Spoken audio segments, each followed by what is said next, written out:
Difference between verb plus preposition and phrasal verbs. I am reading a book on grammar.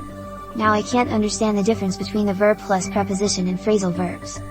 For example, he never thinks about or of other people. And put on your coat.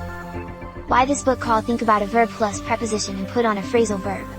What's the difference between them? Here are another examples about this subject. Verb plus preposition. Ask somebody for. A man stopped me and asked me for money.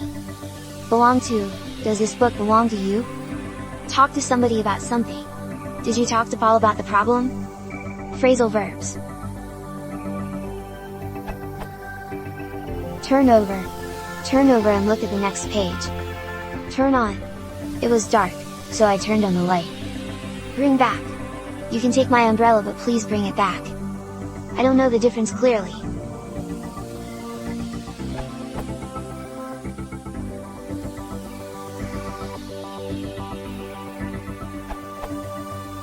There are several types of phrasal verb, and several types of verb plus preposition. Not all of them are constituents, they serve different functions, they're all irregular as hell, and they're all governed by the matrix verb.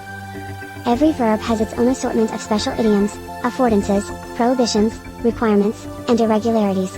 There is such immense variation in these details that such matters are considered part of the meaning of the verb, certainly they are strongly affected by the meanings.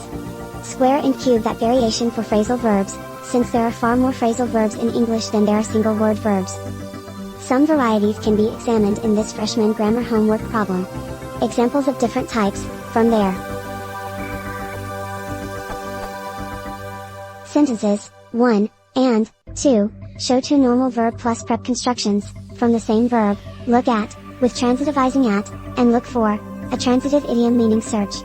Both of them require that the preposition precede the object, which may be thought of either as the object of the preposition, or as the direct object of the transitive verb plus prep construction, even if that object is a pronoun.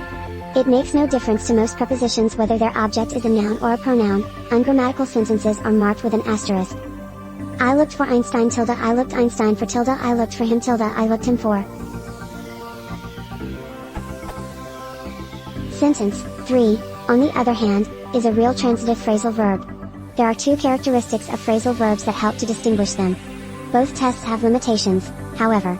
The most important one, and the easiest test to administer, is the difference between the pattern of asterisks in the second and third columns, where pronoun objects force the difference. There is a syntactic rule, called particle shift in the literature, that applies to transitive phrasal verbs only, and imposes a special requirement on pronoun objects. Thus, with a real phrasal verb like lookup research, v, the particle may appear either before or after a noun object, but must appear after a pronoun object. I looked up Einstein tilde I looked Einstein up tilde I looked up him tilde I looked him up. Note, however, that this test is helpful only with transitive phrasal verbs. There are plenty of intransitive phrasal verbs, too, but there's no object to test with. Many transitive phrasal verbs can appear also intransitively, e.g. take off, move away, often with a different sense, he took it off tilde the plane took off, or not, he moved it away tilde it moved away. The second useful characteristic is that a phrasal verb is stressed on the particle, at least as much as on the verb, and maybe more. A V plus PP construction like look at, on the other hand, is stressed on the verb, not the preposition. He looked up the word. Tilde he looked at the word. That's because prepositions are rarely stressed, except for emphasis, in the toilet, you idiot.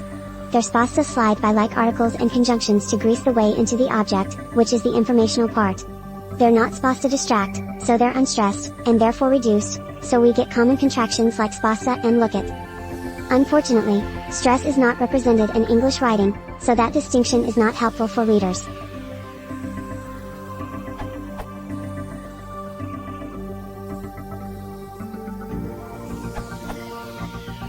I always had students start with the verb put and generate as many phrasal verbs from it as they could. Put on, put in, put over, put out, put up with, put down, etc. In each case, they could see that each one has a different meaning than the verb put. Think about and think of have essentially the same meaning, because there's always an object of your thinking, so to say. You have to think about or think of something. Think over is a little bit different, it will take more time than just thinking. Same with the example that Peter Shaw offers, look at is very different from look after. And the adjective clause criterion is a good one.